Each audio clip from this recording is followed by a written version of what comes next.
Selamlar arkadaşlar, hepiniz hoş geldiniz. Bugün sizlere PicsArt hakkında bazı bilgileri vereceğim. Yani nasıl kullanıldığını anlatacağım ve kendinize nasıl güzel görseller çıkartabilirsiniz bunu anlatacağım. Dilerseniz hiç vakit kaybetmeden başlayalım.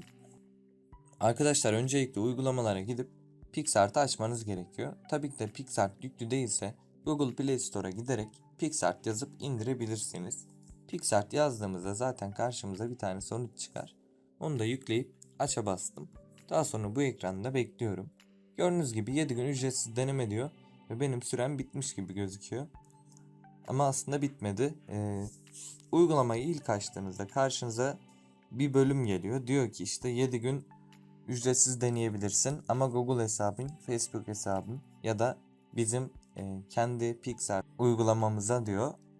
Yani şey diyor, kayıt olman gerekiyor diyor. Biz de oradan Google'ı seçip ileri diyerek kaydolabiliyoruz. Şimdi ortadaki artı butonuna bir tane basıyoruz ve fotoğraf ekleyeceğiz. Ben bir önceki videoda anlatmıştım. PicsArt hakkında bazı şeyler, mesela şu görseli tasarlamıştım. Evet, burada bir reklam bekliyoruz. Yani ben video çekmeye çalıştığımda şu görseli tasarlamıştım. Bunu nasıl yaptığımdan vesaire bahsetmiştim. Tabii ki de o kayıtta bir sıkıntı oldu. Bu yüzden şimdi fotoğraflar deyip bir tane fotoğraf seçeceğiz arkadaşlar. Hemen seçelim. Fotoğraflar dedikten sonra ara butonuna bastım. Round yazıyorum. Yani bu yuvarlak anlamına geliyor. Buradan istediğiniz herhangi bir yuvarlağı seçebilirsiniz. Benim bulduğum yuvarlak abi çok güzel bir yuvarlaktı. Şu an onu arıyorum.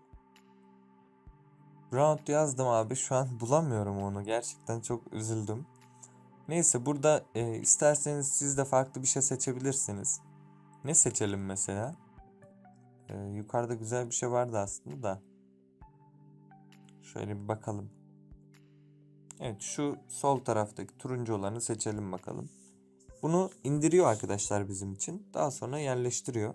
Şimdi biz buradan sadece yuvarlığa çekebiliriz. Bunun için kes diyoruz. Ve burada ana hat bölümüne gidip elimizde yuvarlağı şu şekilde etrafında gezinerek seçiyoruz. Bunu yapmaya üşenenler illaki olabilirler arkadaşlar. Onlara saygım sonsuz. Hani şahsen ben de üşeniyordum bazen. Ya da seç diyerek direkt kişi de diyebilirsiniz. Bu ne yapacak hiç bilmiyorum. Şu an tam içeriği seçti. Ön izleme diyerek kontrol edebiliyorsunuz bu arada seçtiği yeri. Bak mesela şurayı seçmemiş. Hemen geri yükleye bastım ve burayı ben aldım. Ön izle diyorum. Seçmediği başka bir yer var mı? Sol üst. Bak kardeş, şurayı da seçmemiş.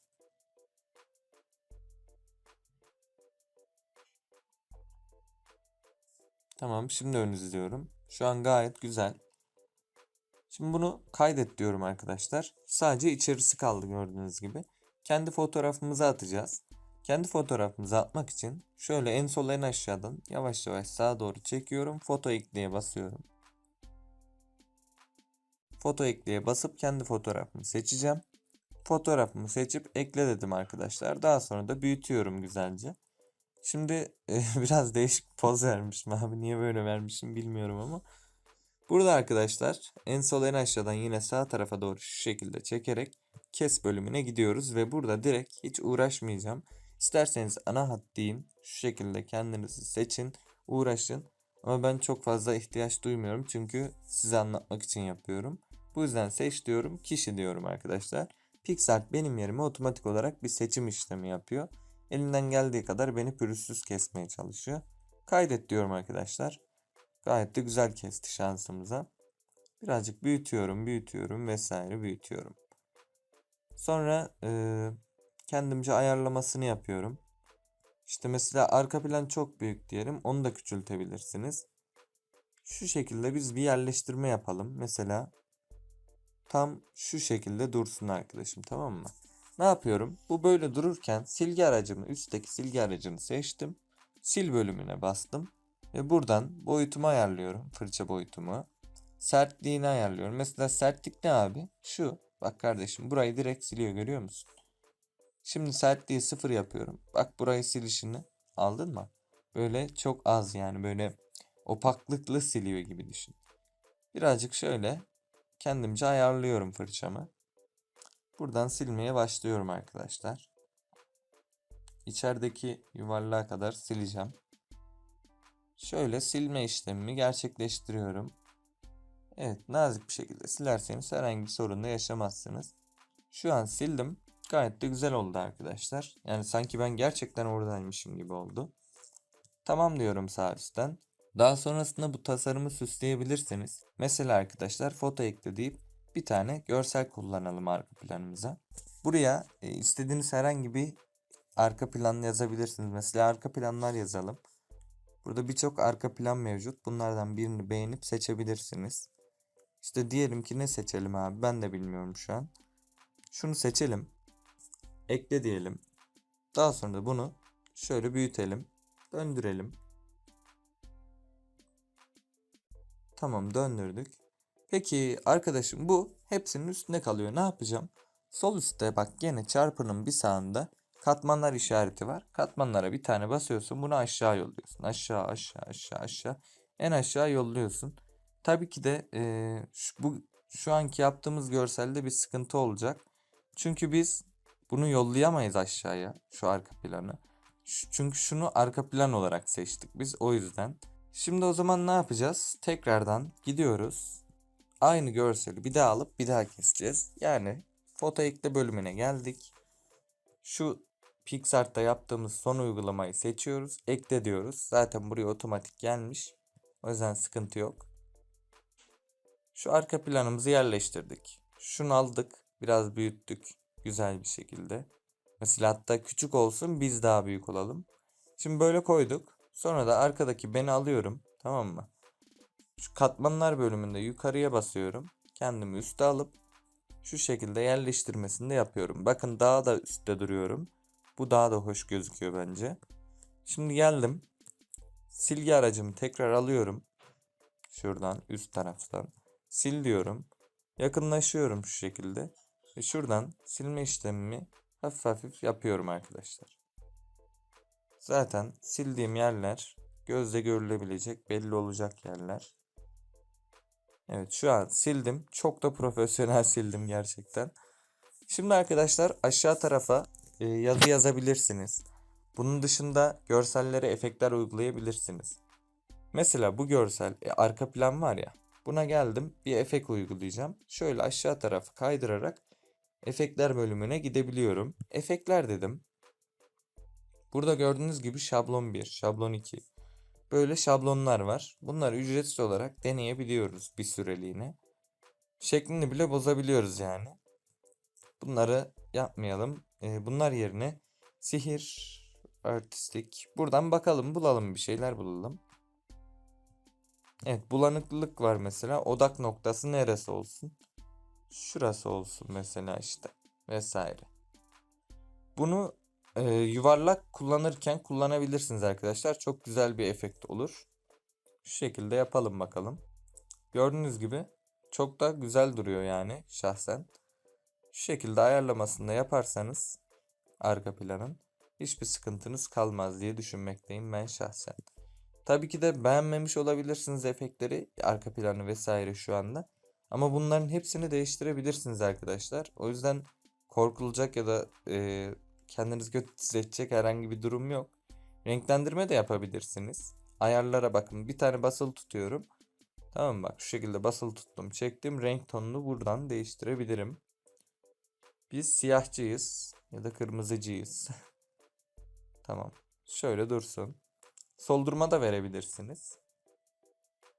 Burada birçok ayarlama yapabilirsiniz aslında. Yani bu size kalmış bir şey. Çoğalt diyerek daha da böyle renklerin geçişini vesaire görebilirsiniz. İşte ekran güzeldi. Tamam dedim. Evet, şu şekilde bir görsel tasarlamış oldum. Ha, bu da basit düzey ve ben de sizlere basit düzey anlatıyorum. Üst düzey şeyler de beraber yapacağız ama şimdi başlangıçta hem programın mantığını anlayın hem de bir görsel hazırlayın diye uğraşıyorum. Hazırladığınız görseli nasıl kaydedeceğiz abi? Tamam. Bir de ondan önce şunu söyleyeyim. Aşağı bölüme de mesela YouTube kanalınız varsa ismini yazmak istiyorsunuz. Bunu da yapabilirsiniz arkadaşlar. Bu da çok basit. Yapalım.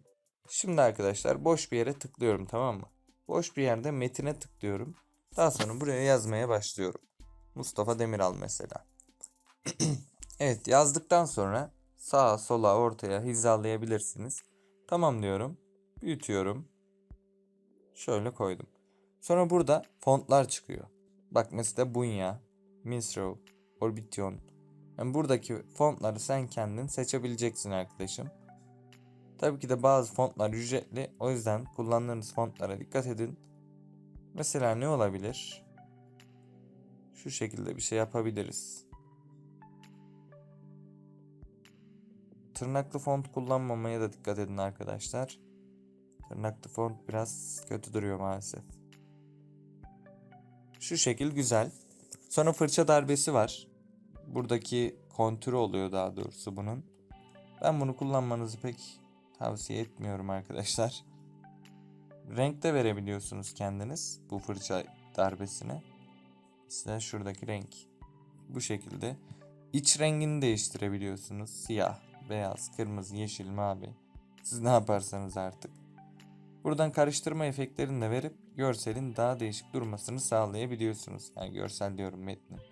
Hafif bulanıklılık, hafif opaklık kısarak, kıvırmayı açarak kendinize böyle tasarımlar yapabilirsiniz. Yani gördüğünüz gibi sizin de elinin altında birçok imkan var aslında. Sadece değerlendirmiyorsunuz. Ama değerlendirseniz çok güzel şeyler olabilir. Yani hem kendiniz gelişirsiniz hem de bir şeyler öğrenirsiniz. Hem de oturduğunuz yerden 2 dakikada bir görsel tasarlarsınız. Bakın mesela bu görseldeki hatalar, şu kenarlar var ya bak, üst taraf. Oralar, sonra omuz bölümü. Tabi bunları da yok edebilirsin silgi aracına basıp bu arada. Ben bunu da belirteyim. Şu şekilde yavaş yavaş silerek halledebilirsin. Evet, bunu tekrar oturtalım aynı yerine. Evet arkadaşım, sana bugün PixArt'ı birazcık anlatmaya, öğretmeye çalıştım. Yani bu uygulamayla en basit bu şekilde bir şey yapılabilir. Ama profesyonel olarak da şeyler yapılabilir. Sadece biraz daha zaman üzerine gitme, çalışma olması gerekiyor yani. Ben sizler için başta da belirttiğim gibi basit bir şey hazırladım. İsteğe göre daha profesyonel şeyler de hazırlayabilirim. Kanalımıza abone olmayı unutma. Bizi desteklemeyi unutma. Çünkü senin için çabalıyoruz dostum. İzlediğin için çok teşekkür ederim. Bunu da kaydetmeyi göstereyim bu arada. Sonra da videomuzu noktalayalım. Şimdi sağ üst taraftaki OK tuşuna basıyorsun. Daha sonra indirmeye basıyorsun. Ve fotoğraf artık galerine kaydedildi. Galerine gittiğinde göreceksin zaten. Tabii ki de şu şeyleri de anlatmıştım ama bunları da artık bir diğer videoya anlatırım. İzlediğin için çok teşekkürler. Kendine dikkat et. Hoşça kal.